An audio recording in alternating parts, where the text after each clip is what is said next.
Alô, amigos e amigas do programa Cidadania. Hoje o nosso tema em tela é o Programa Espacial Brasileiro. O Brasil tem enormes vantagens comparativas que o colocam em posição muito importante para ser um grande jogador nesse clube seleto das nações que desenvolvem atividade espacial indispensável na civilização moderna.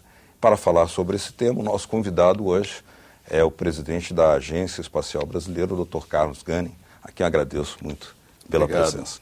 Mas antes de entrarmos propriamente na nossa entrevista, nós vamos ver uma pequena peça feita pela nossa produção e depois passaremos então a conversar com o Dr. Gunning.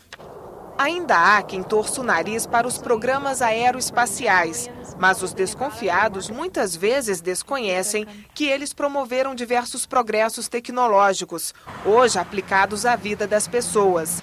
Alguns exemplos são os trens de pouso de aviões, as camadas anti-reflexão dos aparelhos de TV, os óculos de proteção solar e o aço superleve.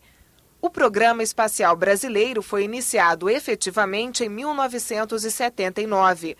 Para nos tornarmos uma potência espacial, temos vantagens estratégicas, como a localização da base de lançamento de Alcântara e da Barreira do Inferno. Mas temos também desafios a serem superados, como o difícil domínio da tecnologia, a escassez de recursos humanos, a falta de legislação adequada e a carência de incentivos às empresas do setor. Dr. Gunning, quais são esses desafios fundamentais e como eles estão sendo tratados para que o Brasil alcance essa legítima pretensão de ser uma potência espacial?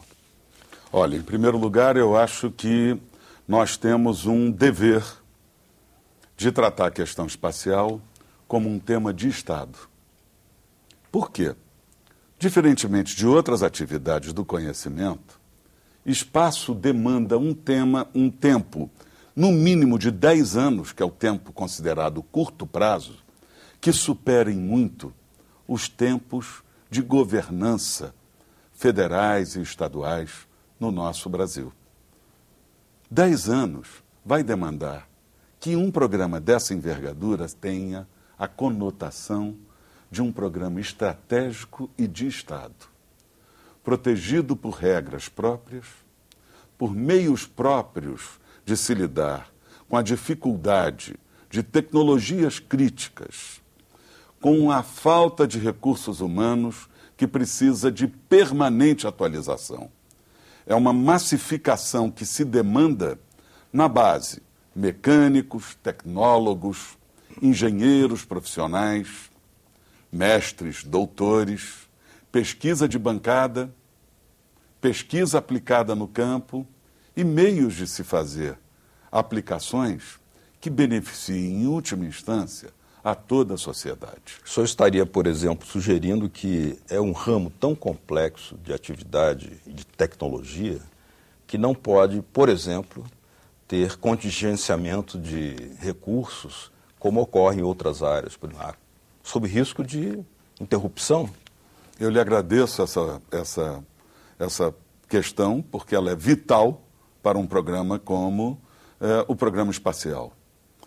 Como vocês puderam anotar, 4 países do mundo, nas condições de população grande, PIB representativo, mais de $1 trilhão,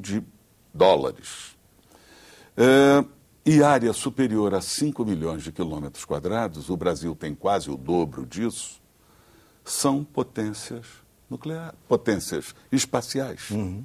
E, nesse particular, o Brasil não é. Apesar de ser um país baleia, enorme, com fronteiras secas quase igual a 10 mil quilômetros e fronteiras marítimas equivalentes a 8.400 quilômetros. Uhum. Nesse particular, tentar entender, vigiar, apreciar, promover integração regional, desenvolvimento urbano, programas de saúde, educação à distância, programas integradores e saneadores da condição da nossa pouca medicina em áreas não fartamente habitadas. permitir que você possa operar uma criança em Ariquemes a partir das imagens geradas em satélites por um centro médico que vai situar no centro-sul do Brasil. Isso é um fato ocorrido. A milhares de quilômetros de distância. A milhares de quilômetros.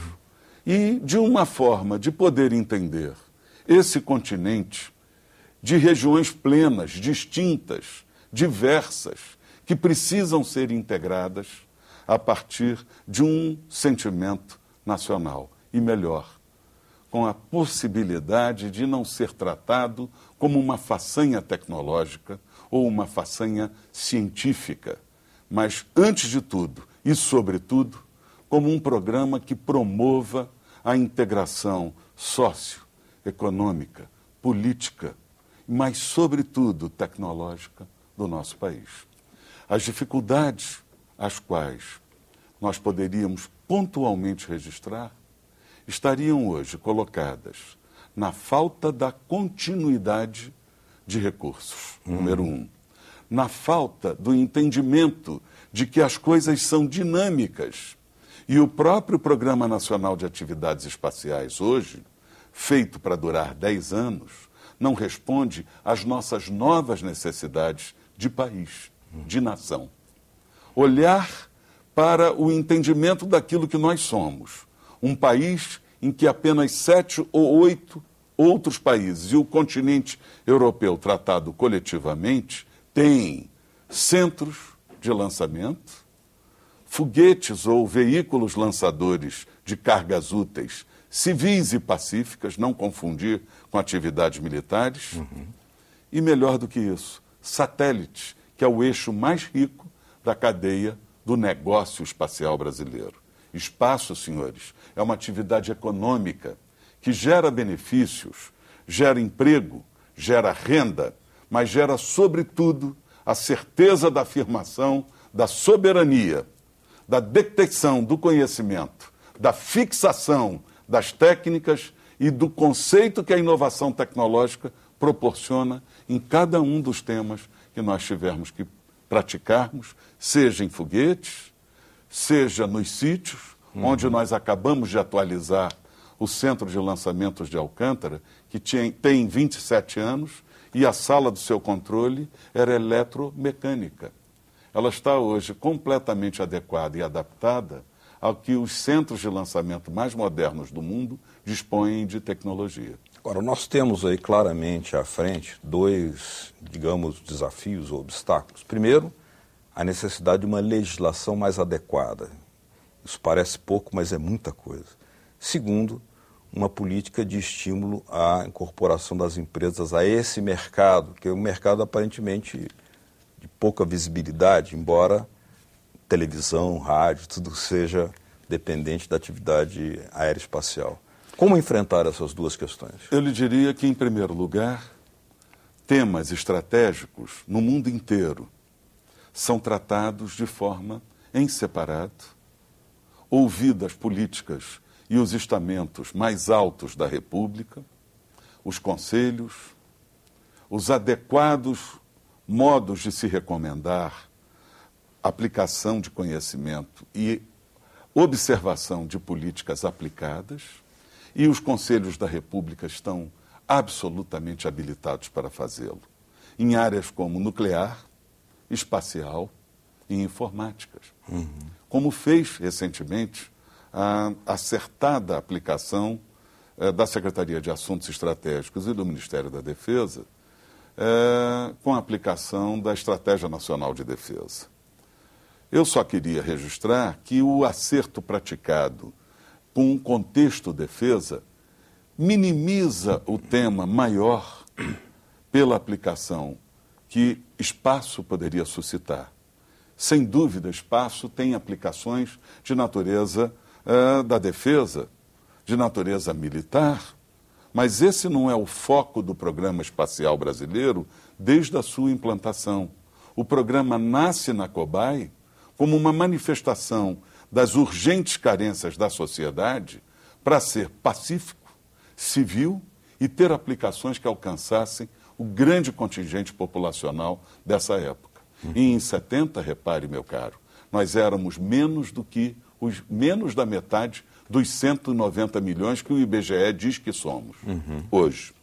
Em 70, nós não tínhamos, quando nasce a COBAE, nós não tínhamos as urgentes premências da minimização do espaço e da interdisciplinariedade que você precisa usar do conhecimento aplicado à tecnologia, que faz com que você aplique num programa que nasce nas engenharias, mas usa francos conceitos de química, física aplicada, astronomia, com ciências duras de se lidar, caras para se formar.